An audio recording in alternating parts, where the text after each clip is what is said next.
सावित्रीबाई फुले शिक्षण प्रसारक मंडळ संचलित शांतिनिकेतन प्राथमिक शाळा सातारा परिसर औरंगाबाद येथील सहशिक्षक मी एम ए महाजन आज तुम्हाला जनरल सायन्स या विषयातील प्रॉपर्टीज ऑफ नॅचरल रिसोर्सेस हा पाठ शिकविणार आहे. Properties of natural resources. Which are the gases present in air? Why is air called homogeneous mixture? कोणत्या प्रकारचे वायू हवेमध्ये आहेत आणि एअरला होमोजिनियस मिक्सचर असं का म्हटलेलं आहे? आपण मागील इयत्तेमध्ये 6वीमध्ये शिकलेलो आहोत पहिल्या चॅप्टरमध्ये की कोणकोणत्या प्रकारचे वायू हवेमध्ये आहेत. Nitrogen, oxygen, carbon dioxide, argon, krypton, xenon, neon अशा प्रकारचे वायू हवेमध्ये मिक्स झालेले आहेत आणि त्यामुळे ते एकत्र झाल्यामुळे त्याला होमोजिनियस मिक्सचर असं म्हटलेलं आहे. What are the uses of various gases in air? जर वायूंचे उपयोग काय आहेत ते पण आपण मागील इयत्तेमध्ये 6वीला असताना शिकलेलो आहोत. जसं ऑक्सिजनचा उपयोग श्वसनासाठी होतो, रेस्पिरेशन, त्याप्रमाणे ऑक्सिजनचा उपयोग ज्वलनास मदत करण्यासाठी होतो. त्यानंतर कार्बन डायऑक्साईडचा उपयोग वनस्पतींना अन्न तयार करण्यासाठी होतो. नायट्रोजनचा वापर वनस्पतीमध्ये प्रोटीन्स तयार करण्यासाठी आणि वाढीसाठी होतो.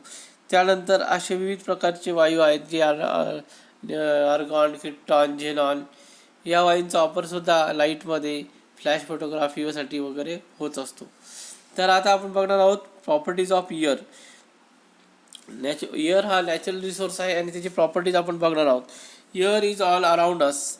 एअर ही आपल्या सभोवताली सगळीकडे आहे. We can not see it yet we feel the presence of air. जोपर्यंत आपण त्याला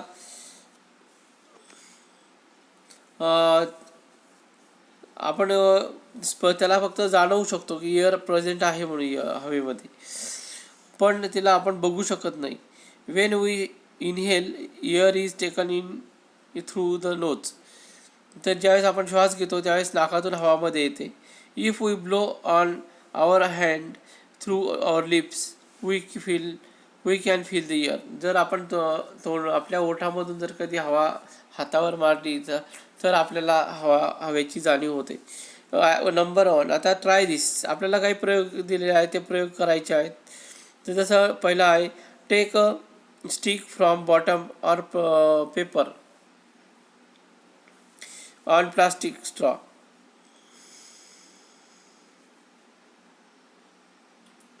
take a stick from broom or paper on plastic straw.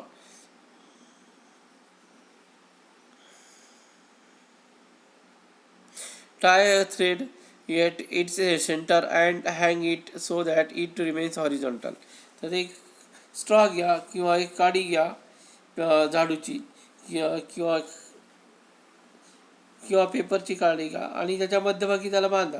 The two rubber balloons of the same size at the two ends of stick. See it that the stick remains horizontal. तर दोन्ही बाजूला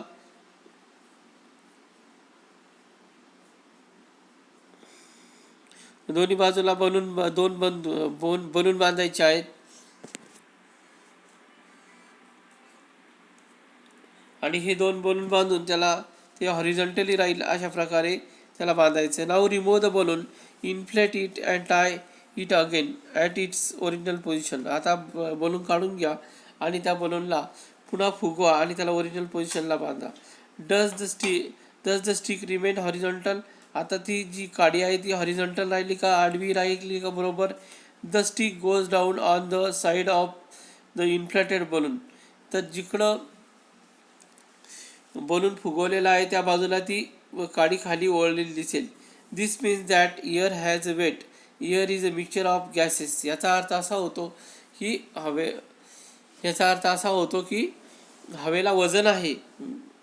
air is a mixture of gases. Therefore like all other matter it has mass and weight.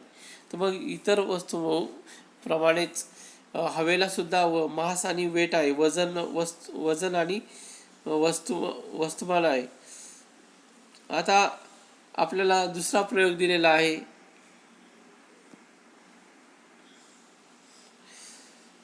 Take an injection syringe without the needle. Pull its piston and observe it as you do so. तर तुम्ही इंजेक्शनचे syringe घ्या, त्याचं needle काढून टाका आणि needle काढल्यानंतर हा प्रयोग करायचा आहे. The piston can be pulled out easily. The piston then remains in the position even if you let it go. Now close the inlet hole of the spring tightly with your thumb. Pull the piston and let it go. It is the force required to pull out the piston more or less than before? Does the piston remain as it is after you let it go? तर आता एक piston घ्या, पिस्टनमध्ये त्याची जी दांडी आहे ती दांडी ओढा, ती आल्हादपणे ओढल्या जाईल. परत तिला मध्ये टाकून द्या आणि दुसऱ्या टोकाचं जे होल आहे त्या साईडला त्याला बोट लावा आणि ती पिस्टन बाहेर ओढा आणि त्याला सोडून द्या. तर तुम्हाला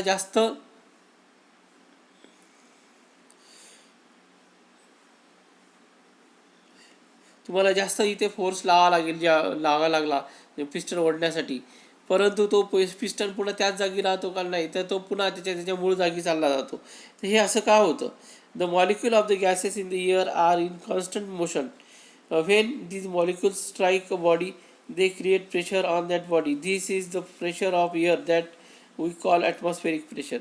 तर तसं होत नाही, तर पिस्टनवर एक प्रेशर ॲक्ट करतं, त्याला ॲटमॉस्फेरिक प्रेशर म्हणतात आणि त्यामुळे पिस्टन त्याच्या जागेवर जातो. On pulling the piston with the inlet hole of syringe close, more space becomes available to the air in the spring and it becomes rarefied. As a result, the pressure of the air in the syringe is lowered. Comparatively, the pressure of the outside air is very high. That is why when the pulled out piston is released, it is immediately pushed in. If this experiment is repeated, holding the syringe in different positions like vertical, horizontal and inclined, the piston is found to go into the same extent in all the cases. From this we can infer that atmospheric pressure is the same in all directions.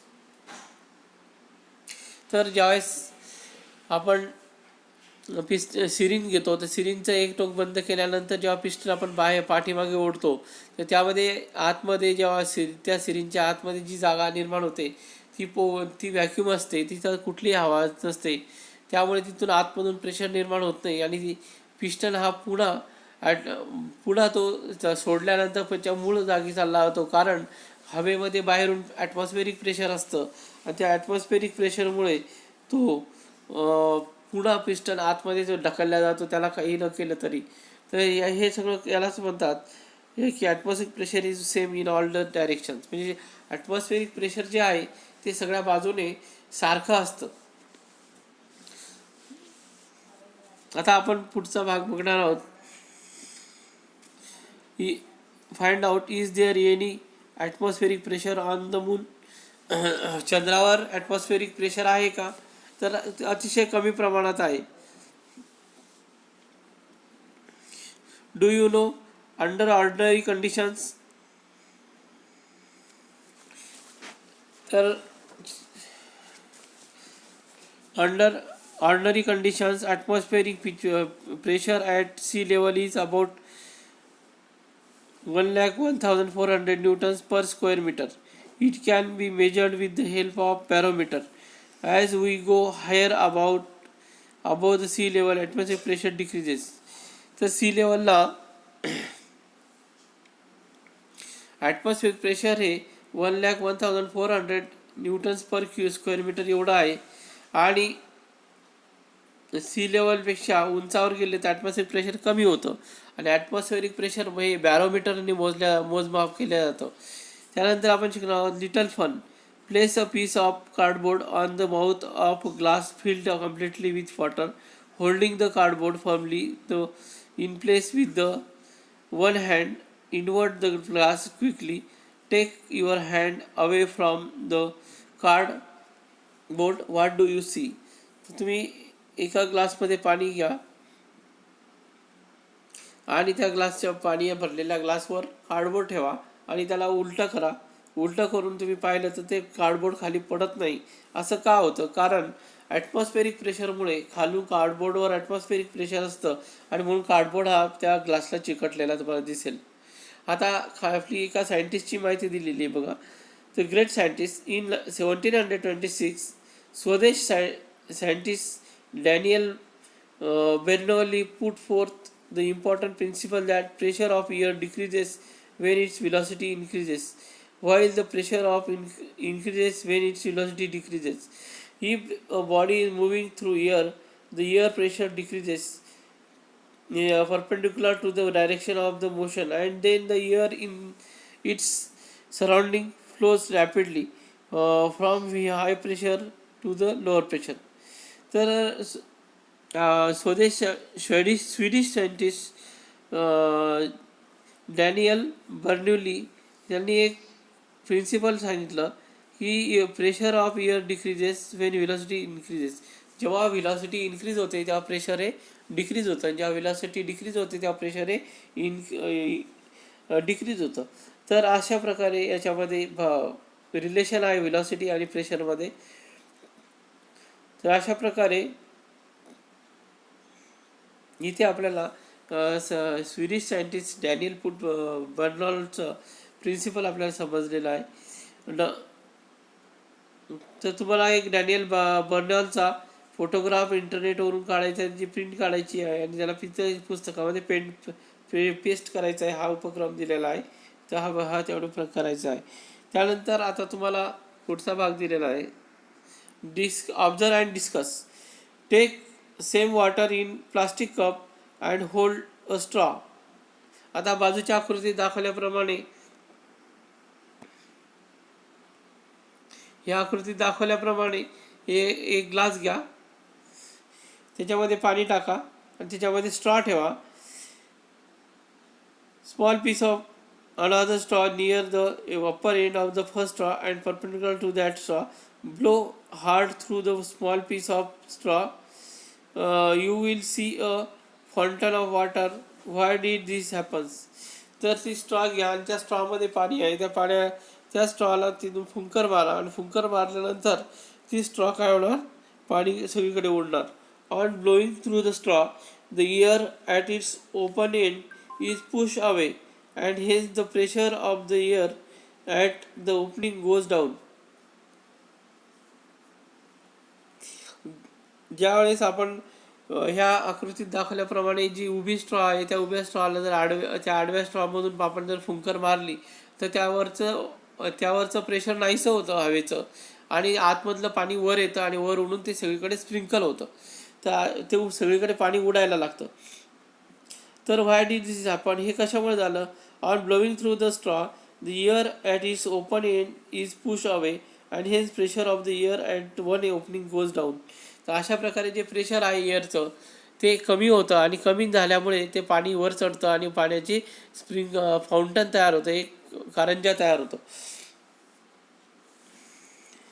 As the pressure of air near the upper end of the erect straw becomes less than atmospheric pressure, the water in the cup is pushed from where the pressure is higher to where it is lower, that is in the upward direction, and the water comes out in the form of fountain.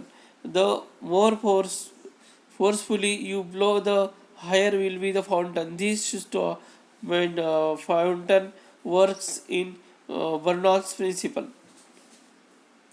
तर यामध्ये अतिशय सोप्या पद्धतीने हा प्रयोग केलेला आहे. ही जी straw आहे मध्ये ठेवलेली, ही स्ट्रॉ उभी ठेवायची आहे आणि बाजूने दुसरी स्ट्रॉनी हवा फुंकायची आहे. त्यामुळे त्यावरील एअर ॲटमॉस्फेरिक प्रेशर जे आहे मधल्या स्ट्रॉचं ते कमी होणार आणि कमी झाल्यामुळे आतमधलं पाणी वरती येणार आणि वरती येऊन त्याचा फाउंटन तयार होणार. जितक्या जोरात आपण हवा आडव्या स्ट्रॉनी मारणार फुंकणार तेवढ्या जोराने त्यातलं पाणी वर येणार आणि फाउंटन मोठ्या प्रमाणात तयार होतील. तर हा प्रयोग बर्नॉल्स प्रिन्सिपलवर आधारित आहे. What is the effect of increase temperature on the pressure of air. तर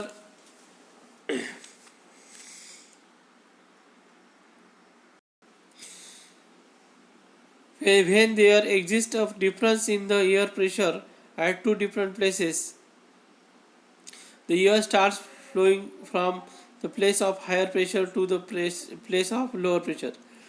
तर ज्यावेळेस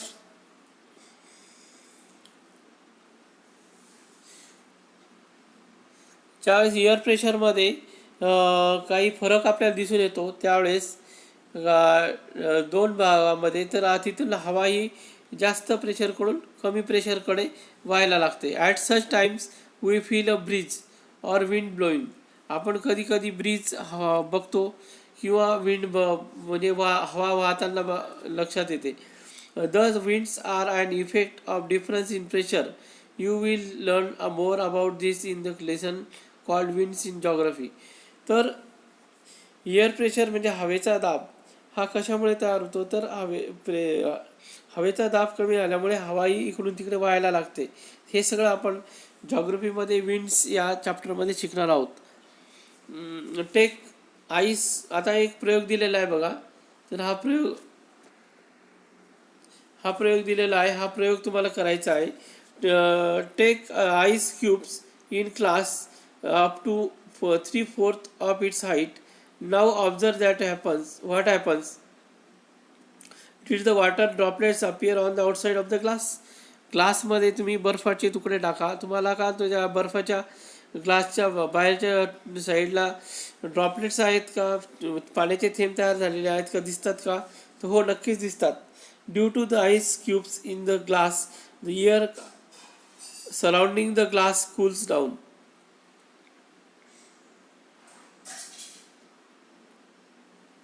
ज्यावेळेस आईस क्यूब आपण पाण्याच्या ग्लासमध्ये टाकतो तर त्या ग्लासमध्ये टाकल्यामुळे त्या ग्लासच्या आजूबाजूची जी हवा असते, ॲटमॉस्फेरिक एअर जी असते, ती एअर ही थंड होते. As the water vapours in the air cools down, it condenses and get transferred into water. ती कंडेन्सेस होते आणि पाण्यामध्ये जाते. It is this water that collects on the outer surface of the glass. हे पाणी आहे की जे आउटर सरफेसवर राहते. The level of humidity is different in different places. ह्युमिडिटीची जी लेवल आहे ती वेगळ्या भागामध्ये वेगळी वेगळी आहे. Similarly the humidity levels also change from time to time during the period of single day. तर एका दिवसामध्ये ह्युमिडिटी दररोज बदलत असते.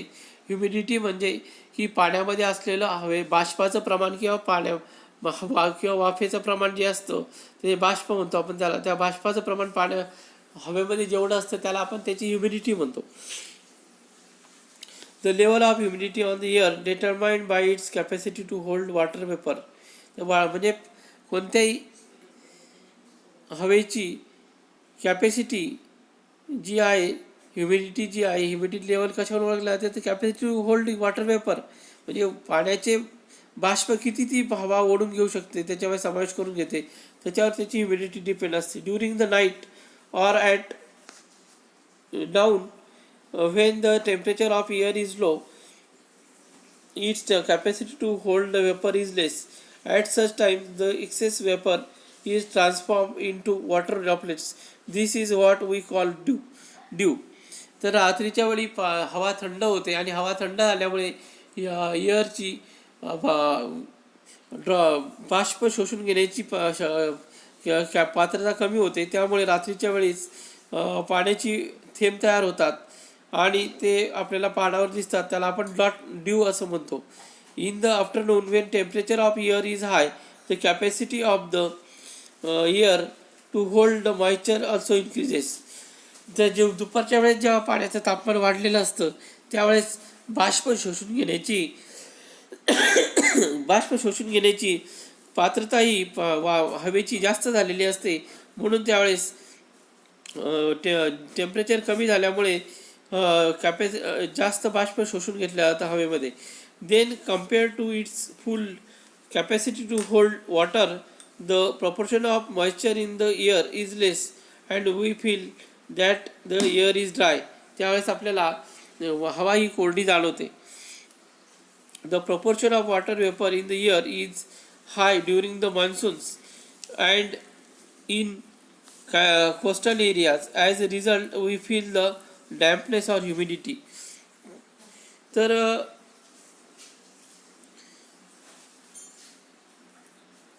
मान्सूनमध्ये किंवा कोस्टल एरियामध्ये वॉटर वेपर हवेमध्ये जास्त प्रमाणामध्ये शोषून घेतलं जातं, त्यामुळे त्यावेळेस ह्युमिडिटी आपल्याला जास्त झालेली दिसते.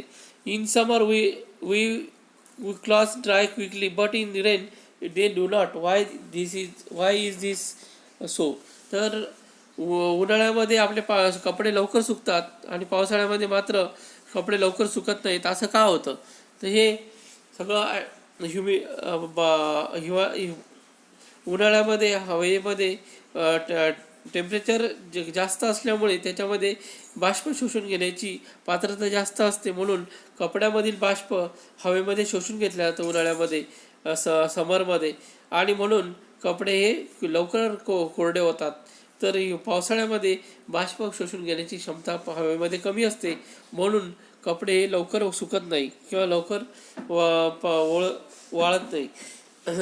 आता एक use your brain power. Deep on unlock inverted empty bottle in in slanting position.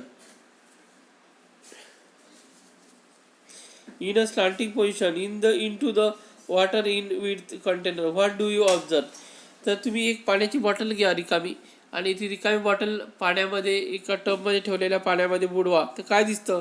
तर त्या बॉटलमधून तुम्हाला वरती बुडबुडे येताना दिसतात. हे बुडबुडे हवेचे असतात.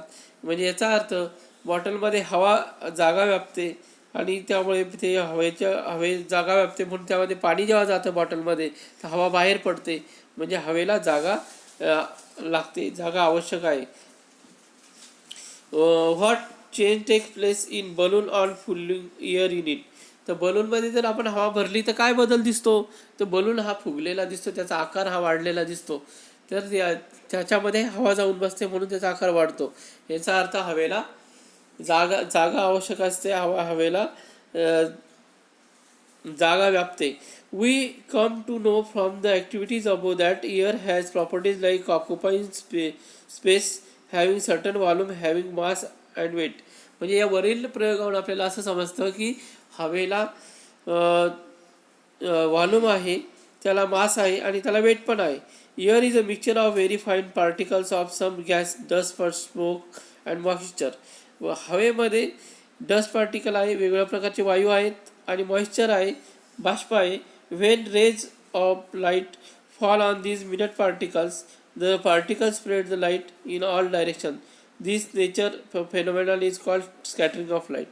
आता हवेमध्ये विविध प्रकारचे धुळीकण आहेत, हवेमध्ये विविध प्रकारचे धूर आहे, त्यानंतर हवेमध्ये विविध प्रकारचे वायू आहेत. तर ह्या वायूमध्ये जर कधी आपण सनलाईट त्या लाईट जर मारला तर त्या पार्टिकलवर ते लाईटचे किरणं जे आहेत, रेज आहेत, ती त्यावर पडतात आणि एका कणावर दुसऱ्या कणावर, दुसऱ्या कणावर तिसऱ्या कणावर, अशा प्रकारे सगळ्या कणांवर हे लाईट जातात, आदळतात आणि ते पसरत जातात. अशा प्रकारे यामुळे सगळीकडे आपल्याला लाईट पडलेला दिसतो.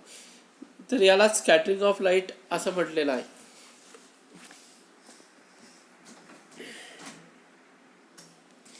Temperature regulation. तर टेम्परेचर रेग्युलेशन म्हणजे काय? The earth receives energy from the sun. This energy is reflected by the earth in the form of heat. तर सूर्याकडून पृथ्वीवर ऊर्जा मिळते. तरी ऊर्जा ही उष्णतेच्या रूपामध्ये मिळते. The constituents of air surrounding the earth such as water vapour, carbon dioxide absorb a part of this heat and give it to the other constituent of air.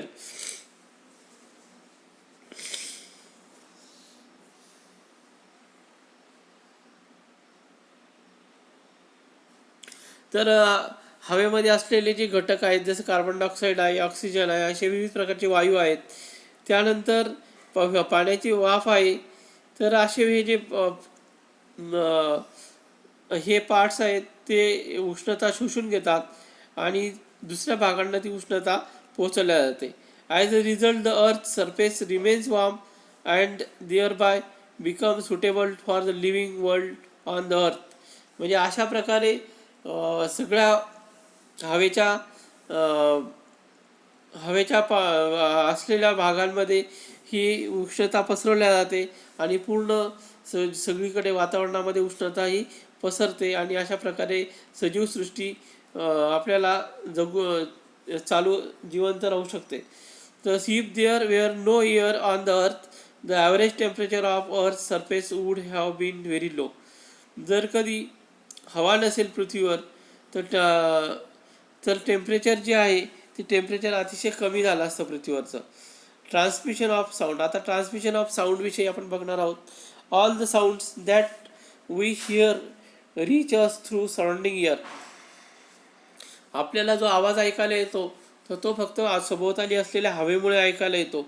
The density of air also changes due to the change in its temperature. जसं हवेचं तापमान कमी जास्त होतं तसं density पण कमी जास्त होते. In winter, the density of air increases. We can hear whistle of a distant train clearly in morning in the winter. Air is useful as medium for the transmission of sound. जर थंडीचे दिवस असतील किंवा सकाळी सकाळी जर तुम्ही ट्रेनचा आवाज ऐकला किंवा शिट्टीचा आवाज ऐकला तर तो क्लिअरपणे ऐकायला येतो, कारण त्याच्यामध्ये टेम्परेचर कमी असतं आणि म्हणून आपल्याला आवाज हा व्यवस्थित ऐकायला येतो. तर अशा प्रकारे इथं आपण ट्रान्समिशन ऑफ साऊंड हा पॉईंटसुद्धा शिकलेलो आहोत. तर अशा प्रकारे आपण या पाठाचा प्रॉपर्टीज ऑफ नॅचरल रिसोर्सेसचा पार्ट 1 शिकलेलो आहोत. आता पार्ट 2 आपण भाग 2 हा पुढील लेक्चर नंबर 6मध्ये topic name properties of natural resources यामध्ये शिकणार आहोत. Okay, thank you.